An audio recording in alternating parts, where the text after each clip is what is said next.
te bande konyo so balandi ya magazine na biso Café Politique. Je sais que tout ça est pour le bien. To kutana te pe to solo la te mais nous toza dimanche toza un peu libre na sepeli to solo la. To solo la sur la ville morte où ils ont prévu le 3 juin 2026. Organisé par l'opposition, armée et non armée de la République démocratique du Congo.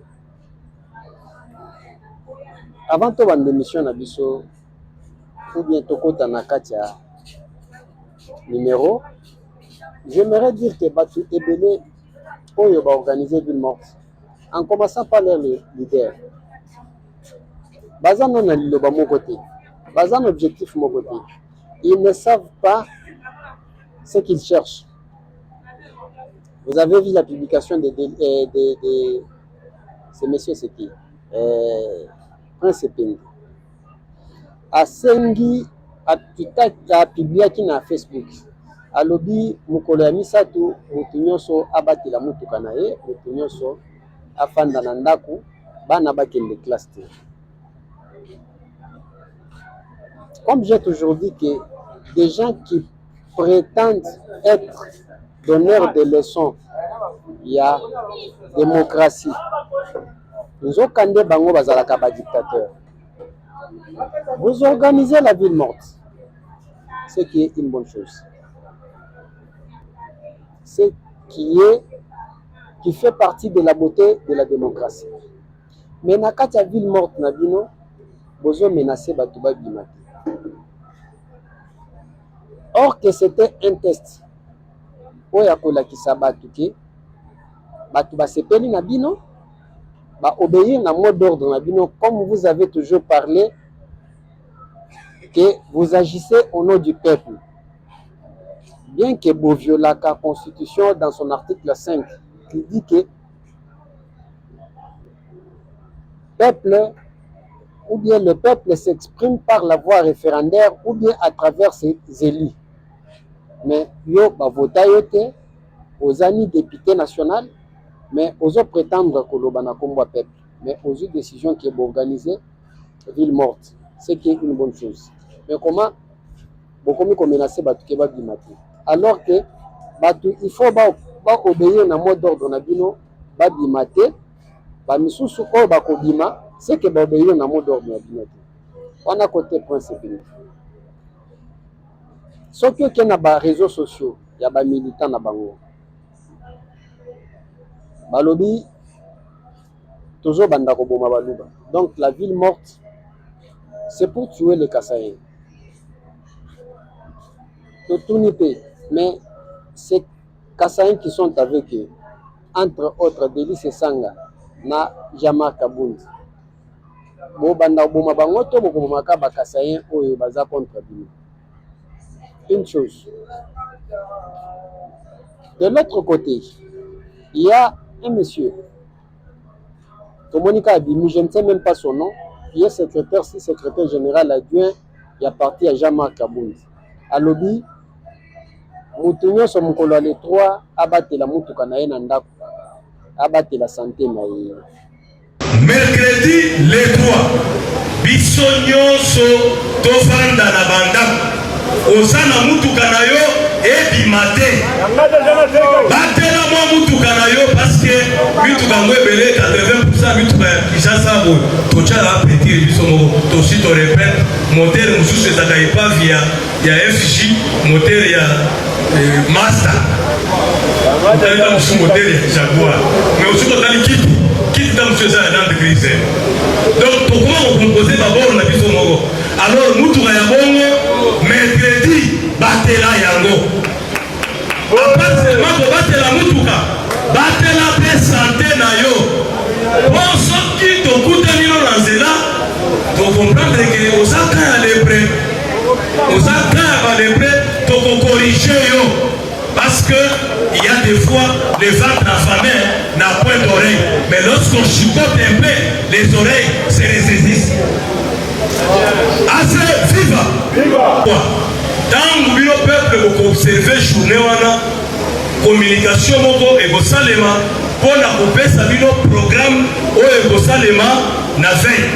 Donc tobandi sikoyo baaction jour après jour jusqu'à ce que ndeko Tshisekedi na balebre na ye bakocomprendre ke okoki kogere mboka par défi te. Mboka oyo eza ya biso nyonso. Soki okoki te, il faut otika. Je crois que tozalaki la vidéo mususu ya Pasteur Dalo. Pasteur ya président de la République. Tango azalaki kote ya ye na vidéo soki otali président azolanda mate ya moni premier mandat sala, deuxième mandat sala, mais troisième on sala te. Na moni président de la République abeti maboko on dira yoki. C'est qui est une bonne chose. Pour dire que non, Moutounyoso abattu la moutouka na ye, abattu la santé na ye. Tandis que moi aussi de l'autre côté, je dis que tant que senga batu babattu la moutouka, batu babattu la santé na bango. Alors que les gens sont appelés à rester à la maison, à rester chez eux. Alors que de l'autre côté, vous demandez à ces mêmes personnes de garder leurs biens. Et après, comme on dit déclaration, il y a ministre, il y a infrastructure. À Lobby Nabatou, il y a une certaine compagnie qu'on appelle X, sous-traitant, il y a Arabe Contractor, Bazo Salanzela, côté à Kassai. C'est une entreprise qui appartient à un monsieur, à un politicien congolais qu'on appelle Delis Sanga, qui appelle des Congolais à rester à la maison. Tandis qu'il a une entreprise qui bénéficie de fonds à l'État. Mais ce que je sais, c'est que mais de l'autre côté, il nous demande de rester à la maison.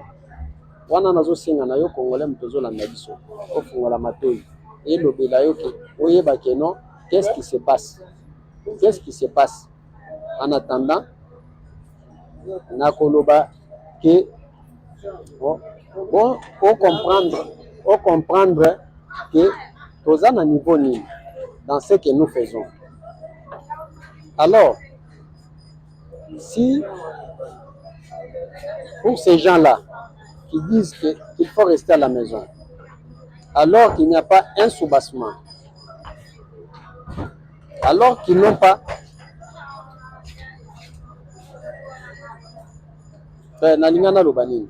alors ceux qui disent que non, botika la nandako babosani ke le mukolo les 3 bana bakembezo ba macaron o ba sala te na faible 4 babosani ke la grande partie de nos jeunes babimaka ba vivaka na to du jour bakobima o bakeluka mbongo tant que snel courant na eza ya mayuya bakobima pour que le Cambon ya kotala match ce jour-là. Et quand ils vont sortir, le Cambon va vendre na bar pour na kotala match. Voyez bien wote. Est-ce que les gens na ba ko vendre la bango na ndako bazanga 10 000 francs, 5 000 francs pour vendre ko mela mulanya masanga na ba pour na kotala match à RDC Danemark. En dehors ya ba jeune, toza na ba parents mukolo les 3 il faut badima baluka mbongo pona biloko ya mike ya bano basala te na fête mukolo ya jeudi. Est-ce que bako tempérer na mot d'ordre na bango? Là où j'ai dit que non, cette opposition a péché. Cette opposition a fait anafanya erreur grave. Anafanya erreur grave. Na yebi ke muto akosi bango c'est Jean-Marc Kabund qui les a menti. Quand Jean-Marc Kabunda a aussi basala va organiser ville morte et Kosimba. 2. N'oubliez pas que Félix Tshisekedi a été voté par 74% des Congolais. Et ces 74% là ne vont pas obéir au mot d'ordre de cette opposition. Je ne sais pas si je me fais comprendre. Alors, en dehors de 74% qui ont voté le président de la République, le pouvoir a plus de 400 partis politiques. Oyo, ezoyo que la Félix Tshisekedi. Parmi ces 400 partis politiques, bazana ba membres à disséminer à travers la RDC. Bakoyoka mot d'ordre ya ba leader na bango. Par rapport à 38 oyo. Et c'est ce jour-là qu'on va faire le test pour na komo yoka oyo opposition et kokundama eza mukolo ya mercredi. Bokundama ya opposition et kozala mercredi. Et surtout, vous allez comprendre que tous ces gens qui parlent, tous n'ont pas de problème à Bénin Namboko, tous n'ont pas de problème à Banzela, tous n'ont pas de problème à Maï, tous n'ont pas de problème à Courant. Même l'agression à l'Est, parmi eux, beaucoup d'entre eux n'ont jamais condamné l'agression rwandaise. Ils n'ont jamais appelé le peuple congolais ou la population à manifester contre le manque à courant. Ceux qui balinga qui va télémaki, baibisa qui peuple congolais qui tout téléma. Tout kende ko sala marche pour na ba facture ou bien frais forfaitaire oyo c'était la zone la biso na ba courant. On allait comprendre. Mais il parle de la constitution. Oyo eza l'intérêt na bango pour que demain ou le lendemain qui se retrouvent dans des postes bazwa mbongo batinda bana na poto. Nous avons appris que M. Prince Payé a acheté une maison de 105 000 $ en France. Lui qui n'a jamais travaillé. D'où est-ce qu'il a eu cet argent-là? Raison pour laquelle je vais vous demander de vous abonner et de liker nos vidéos et de partager massivement.